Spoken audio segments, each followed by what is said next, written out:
नमस्कार दोस्तों, स्वागत है आज की क्लास में एक बार फिर से आप सभी लोगों का। दोस्तों आज की क्लास में हम यूनिवर्सल मदरबोर्ड डालने की पूरी प्रक्रिया सीखेंगे। स्टेप बाय स्टेप हर पहलुओं पे नज़र डालते हुए आज ये सीखने का प्रयास करते हैं कि वो कौन कौन से इम्पोर्टेंट पहलू हैं जिस पे हमें फोकस करना है यूनिवर्सल मदरबोर्ड किसी भी सेट में डालने पे।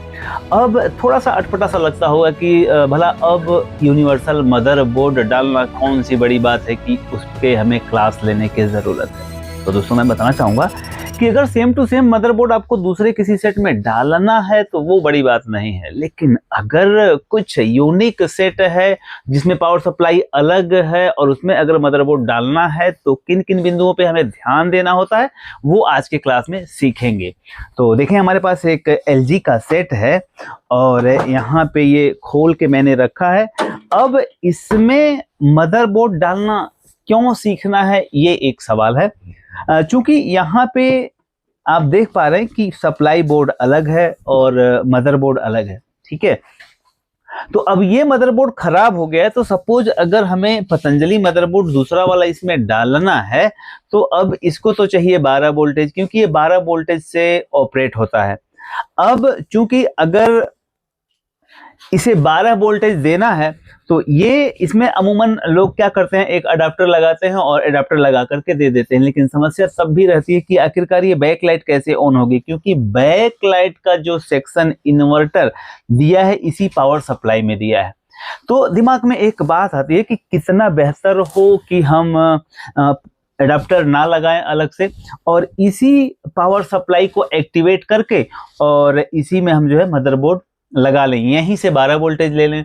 और अगर ये सप्लाई एक्टिवेट हो जाती है तो इन्वर्टर सेक्शन भी अगर यही काम आ जाता है तो सिर्फ मदरबोर्ड डालने से काम हो जाएगा। तो इसके लिए किन किन चीज़ों पे हमें फोकस करना है वो सीखेंगे। अब सबसे पहले हम इस मदरबोर्ड को यहाँ से निकाल देते हैं। हमने इसको ट्रेस आउट किया है, ये मदरबोर्ड फेल है और ये LG का ओरिजिनल मदरबोर्ड है। लेकिन अब क्योंकि ये खराब हो चुका है तो अब हमें इसके जगह पे दूसरा मदरबोर्ड डालना है। तो चलें हम इसको बताते हैं कि किन किन बिंदुओं पर आपको फोकस करना है। तो सबसे पहले ये LVDS आप निकाल लें और ये वायर निकाल लें। देखें, हमने इसको निकाल दिया।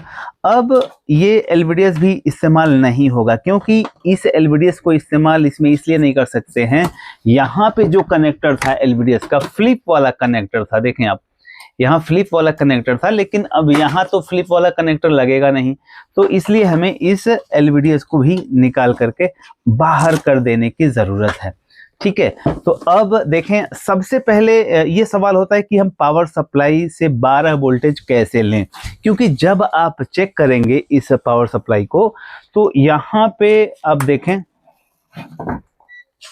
जी, मैं इसको पावर लगा देता हूँ। देखिए, हमने ऑन किया। अब आप जब चेक करेंगे ना तो पाएंगे कि यहाँ पे सिर्फ 3.3 वोल्टेज बन रहा होगा। यहाँ देखें आप, देखिए मीटर में फोकस करें, मैंने स्विच चालू किया और देखें यहाँ 3.3 वोल्टेज सिर्फ आपको प्राप्त होगा।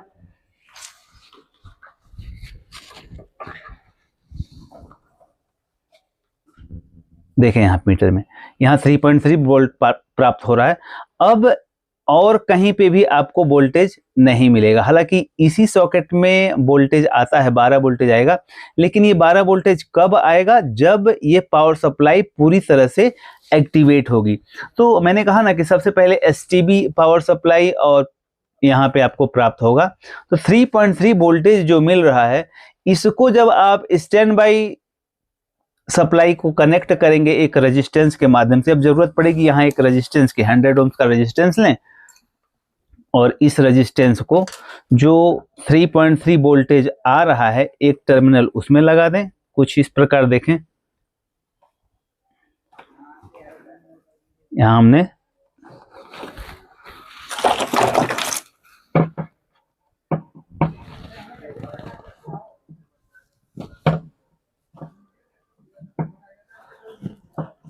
इस 3.3 हमने लगा दिया। और ये जो एक वायर है ना ब्लू कलर का, यही PS ऑन होता है और इसको जब हम यहाँ PS ऑन में 3.3 दे देंगे तो अब आप जब चेक करेंगे तो ये पावर सप्लाई एक्टिवेट हो गई होगी। कैसे चेक करना है, देखें आप यहाँ पे अब 12 वोल्टेज आपको मिलेगा। देखें 12 वोल्टेज आ गया और 12 वोल्टेज यहाँ भी आपको दूसरे टर्मिनल पे भी प्राप्त होगा और बैक लाइट के लिए 25 वोल्टेज भी एक्टिवेट हो गया, मतलब 25 वोल्टेज भी ऑन हो गया, 12 वोल्टेज भी ऑन हो गया। अब यहाँ देखने वाली बात यह है कि अगर आपने ये कनेक्टर निकाल दिया, सपोज ये रेजिस्टेंस आपने निकाल दिया, तो ये 12 वोल्टेज तुरंत गायब हो जाएगा। मतलब इस रेजिस्टेंस से इसको PS ऑन मिल जा रहा है और पावर सप्लाई ऑन हो जा रही है इस रेजिस्टेंस से जो हमने 3.3 वोल्टेज दे रहे हैं। तो यहाँ हमने एक स्टेप का काम कर लिया।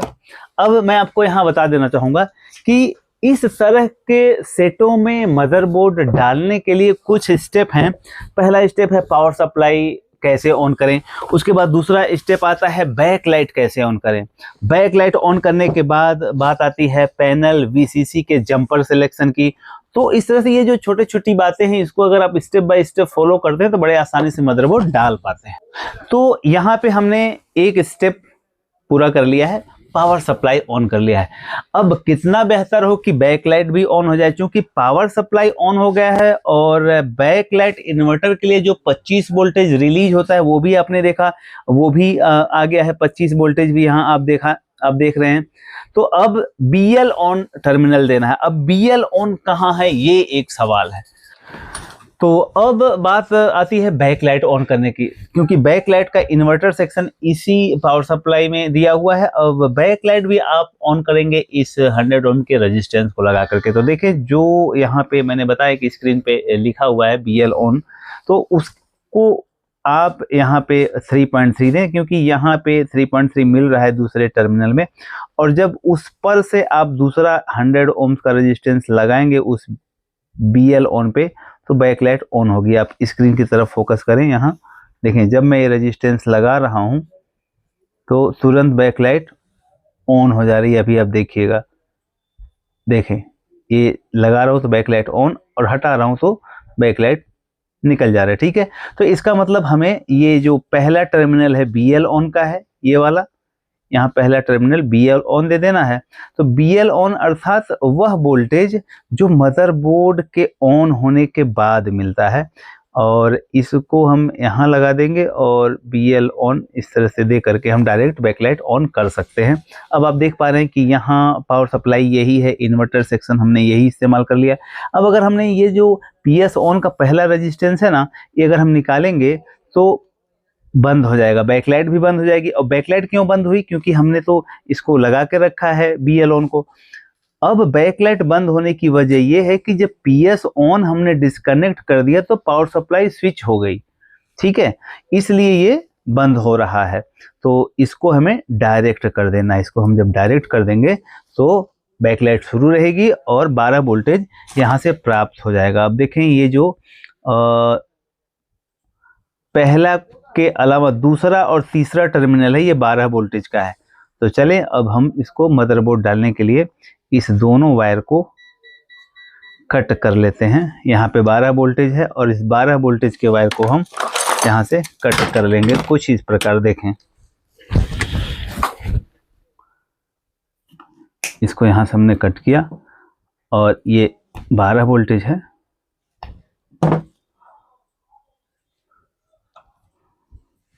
तो चलें अब इस वायर को हमने काट लिया। आप देखें यहाँ काट करके 12 वोल्टेज वाला जो वायर है उसको हमने काट करके यहाँ स्लिप लगा दिया। स्लिप लगाने का मतलब ये है कि काम थोड़ा सा बेहतर हो। और उसके बाद 12 वोल्ट के बगल वाला जो ये टर्मिनल है ये ग्राउंड है, इतना तो आप चेक ही कर लेंगे। ये ग्राउंड को भी हमें क्लियर कर लेना है, क्योंकि ग्राउंड भी तो हमें यहीं से देना है। तो यहाँ देखें यहाँ पे भी स्लिप चढ़ा दें। स्लिप चढ़ा देने का मतलब ये होता है कि शॉर्टिंग नहीं होगा, काम बढ़िया होगा। अब देखें यहाँ पे मदरबोर्ड पे फोकस करें। यहाँ पहला टर्मिनल 12 वोल्टेज होता है, उसके बाद BL ऑन होता है, फिर ADJ होता है और फिर यहाँ पे ग्राउंड होता है। तो हम कुछ इस प्रकार इसको लगा देंगे। देखें आप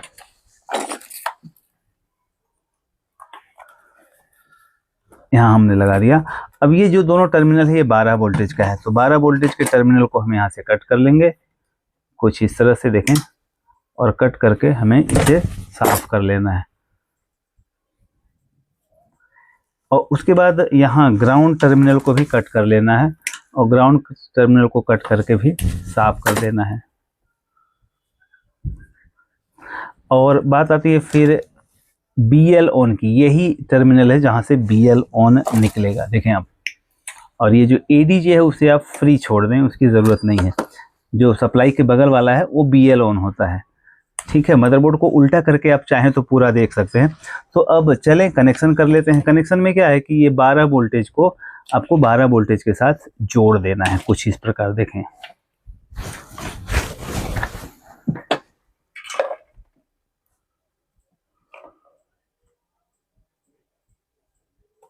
बारह वोल्टेज को 12 वोल्टेज के साथ हमने जोड़ दिया और यहाँ स्लिप लगा देना है।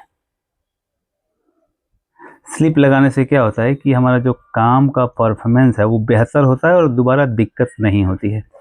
यही प्रोसेस ग्राउंड के साथ भी करना है। ग्राउंड को एक साथ दोनों कनेक्ट कर दें, दोनों वायर ग्राउंड का लगाएं, तो उससे क्या होता है कि ग्राउंड जितना स्ट्रॉन्ग होता है तो सर्किट उतनी अच्छी तरह से एक्सेस होती है। तो देखें हम यहाँ पे ग्राउंड को ग्राउंड के साथ जोड़ दे रहे हैं।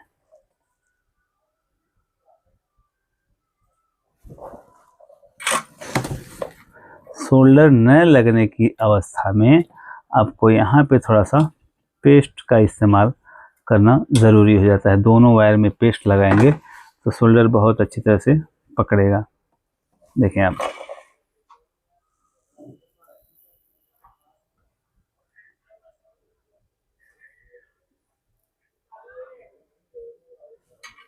देखें हमने ग्राउंड भी लगा दिया और यही स्लिप ग्राउंड वाले पर भी चढ़ा देना है, देखें, ठीक है। सप्लाई और ग्राउंड हमने दे दिया और सप्लाई ग्राउंड देने के साथ में अब चूंकि हमें यहाँ BL ऑन तो मिल गया है, अब इसकी ज़रूरत नहीं है। इसको आप चाहें तो वायर यहाँ से ये निकाल लें। एक वायर, पहला वायर जो है BL ऑन का है और BL ऑन को भी साफ कर लें कुछ इस प्रकार।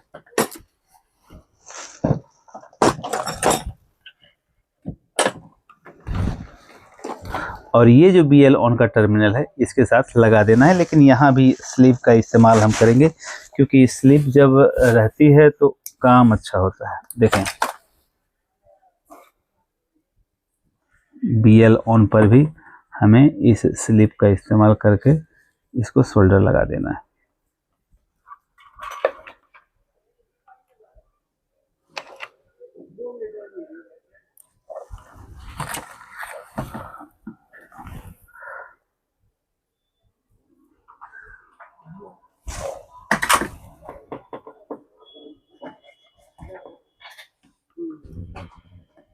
देखें यहाँ पे हमने BL ऑन के टर्मिनल को भी लगा दिया। अब हमारा वायरिंग का जो काम था वो ख़त्म हो गया, सिर्फ 3 वायर में वायरिंग का काम ख़त्म हो गया। लेकिन ध्यान रखें ये रेजिस्टेंस तो हमारा लगा ही रहेगा। रेजिस्टेंस इसलिए लगा रहेगा क्योंकि जब तक ये रेजिस्टेंस लगा है तभी वो PS ऑन सिग्नल मिल रहा है और उसे पावर सप्लाई को वो ऑन करके रखेगा, ठीक है। तो बेहतर ये है कि इसको यहाँ पे आप टेप मार दें।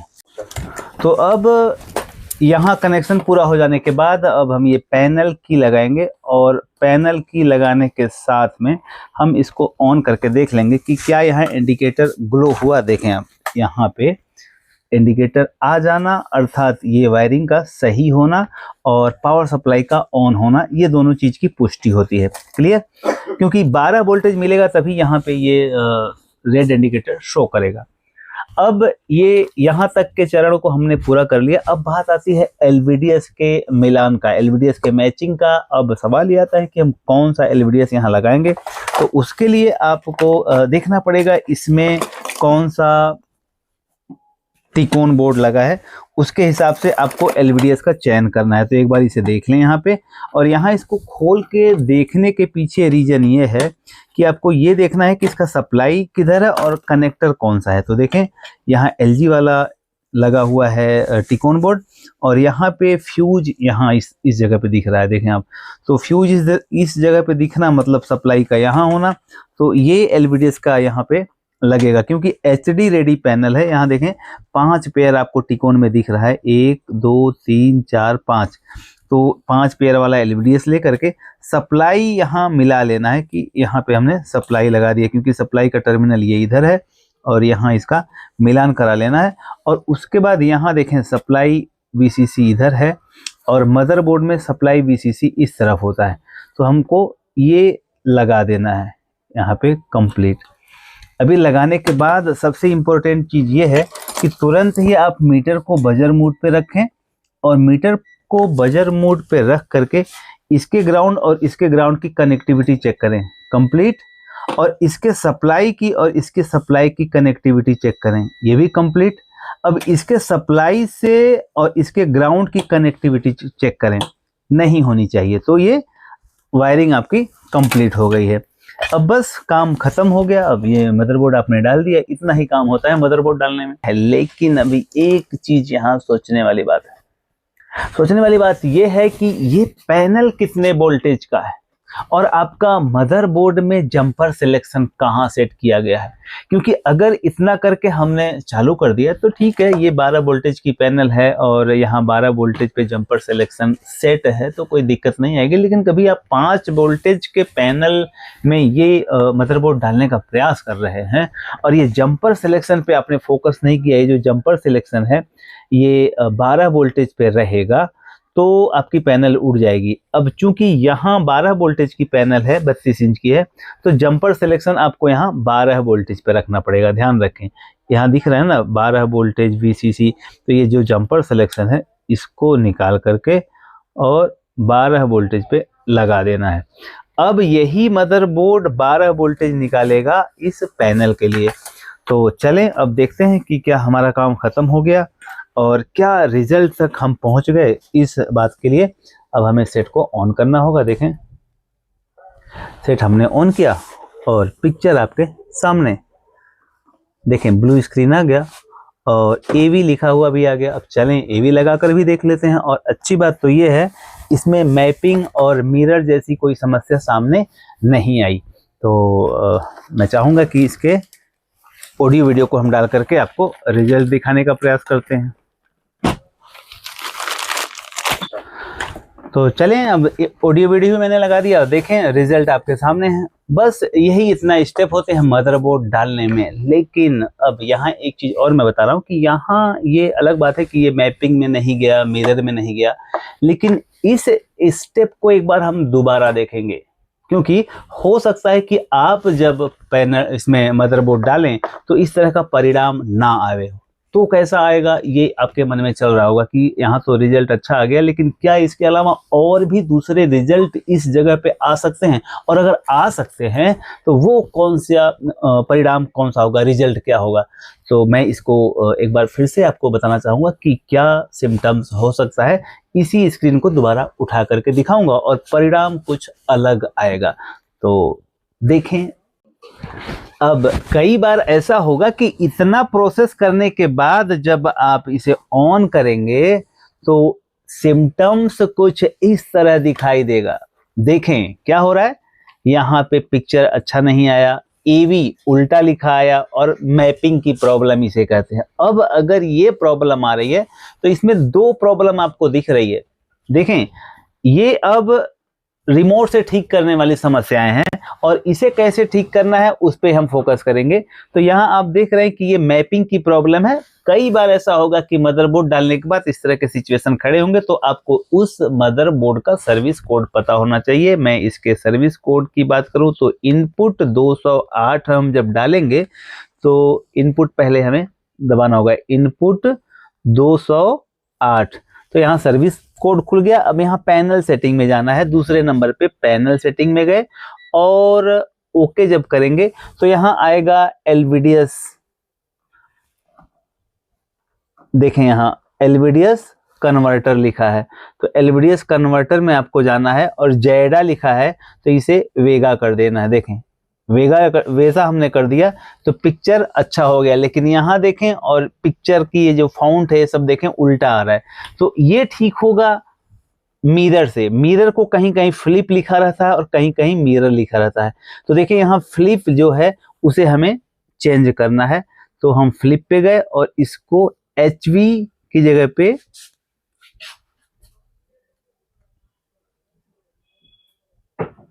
H कर देना है। H करने के बाद हम इसे एक बार एग्जिट दबाएंगे तो यहाँ पूछेगा कि फ्लिप में जो आपने चेंजिंग किया है क्या उसे करना है, उसे बोल देना है ओके, हाँ करना है। सेट रीस्टार्ट होगा और रीस्टार्ट होने के साथ में देखें क्या हो रहा है। AV सीधा हो गया पिक्चर। अब आप देख पा रहे हैं यहाँ पिक्चर सीधा हो गया। अब पिक्चर सीधा होने के साथ में एक चीज और मुझे यहाँ पता चल रही है, यहाँ जब हम इसको चालू कर रहे हैं तो ब्लू स्क्रीन आ रही है।